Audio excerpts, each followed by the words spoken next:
Welcome to our short digital assets update. The SFC made some significant changes to the AML ordinance as part of a FATF directive to require countries to either ban or regulate cryptocurrencies. Cognitive GRC provides advisory services to regulated firms, and the content here is for information purposes only. Interested parties should seek specific advice, and nothing in this presentation is to be taken to imply any merits of investing in any product or asset discussed herein. Okay, are you ready? Let's go. The Virtual Asset Service Provider regime created under the AML Ordinance commenced from 1 April 2023 and applies to the provision of any services relating to virtual assets, in Hong Kong, to Hong Kong consumers, through Hong Kong or from Hong Kong. It covers cryptographically secured digital representations of value, expressed as a unit of account or a store of economic value. The AMLO generally covers all requirements relating to customer due diligence and record keeping over money transfers, and money-related service providers, like banks, custodians, money service operators, precious metal and stone dealers, or designated non-financial business and professions and their activities. The recent change extends the scope to certain virtual assets and introduces a licensing regime for firms that wish to provide services around virtual asset exchange, which are not already covered by existing ordinances. The issuance and exchange of the virtual asset form of securities, futures, or their related derivatives remain under the scope of the SFO. The new scope does not cover issuance of government-backed virtual assets, or stored value facilities like rewards cards. While the scope continues to cover cash exchange, the new licensing regime focuses on service providers offering services around non-traditional virtual assets like Bitcoin and Ethereum. The ordinance specifically defines a virtual asset service as operating a virtual asset exchange, which is providing services through any electronic means, whereby offers to sell or purchase such virtual assets are regularly made, in a way that forms or results in a binding transaction, or doing anything relating to or leading up to that type of a service, where money or virtual assets come into direct or indirect possession of the person providing the service. However, the ordinance also covers offenses by persons holding themselves out as providing such services, even if they do not touch client money or assets, so please check with your regulatory advisor on the perimeter issues. Providing any of the listed services, or holding yourself out as doing so, relating to those types of virtual assets, without a license, or exemption, is likely to be considered an offense, and we are already seeing the SFC take action against firms that have been offering services or marketing such services past the implementation date. In this list, fiat refers to most traditional currencies, and VA refers to virtual assets. Offering products or services without a license, or engaging in any fraudulent activities with regards to licensable activities is specifically outlawed under the AML Ordinance, offering the regulator with access to the relevant enforcement powers laid out thereunder.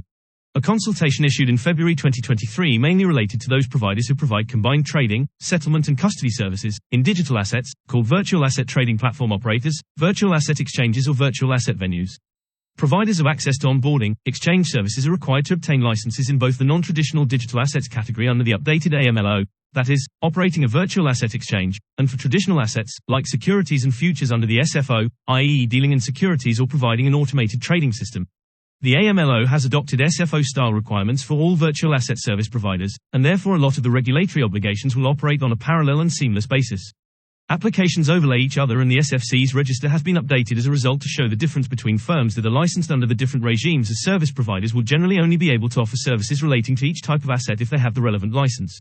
The consultation period closed at the end of March, and the conclusions were issued just 7 days before the commencement of the VATP regime on the 1st of June. In addition to updating the register, the SFC issued a swathe of guidance, forms and FAQs about the operation of the new framework, applications, transitional and how firms can apply for licenses and or make notifications. Please see the Virtual Asset Overview resources for more detail.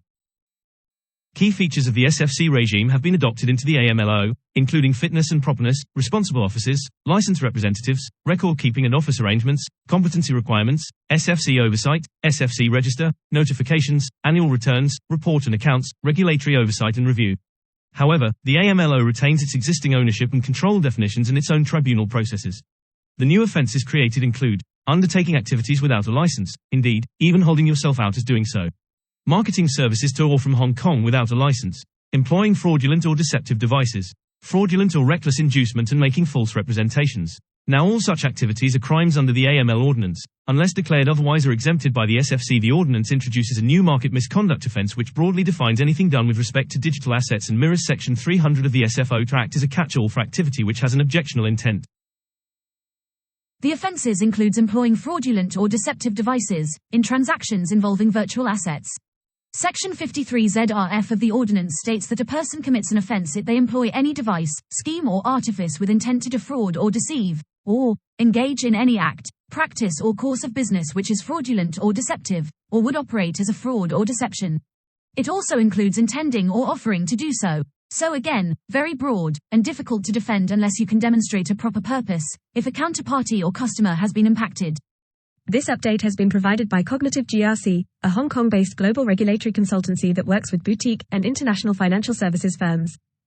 Our goal is to provide training and knowledge to our clients that is integrated into the control framework in such a way as to support those businesses in actively managing knowledge gaps that may otherwise create risk within each organization. This content is an extract from our training. Our core offering includes AML, market misconduct, and SFC refresher. We also have Climate 101 for managers and analysts, which we have developed with Red Links, a specialist sustainability and climate consortium. All training comes with dialogues, knowledge checks and quizzes to ensure completion. Thank you for your time.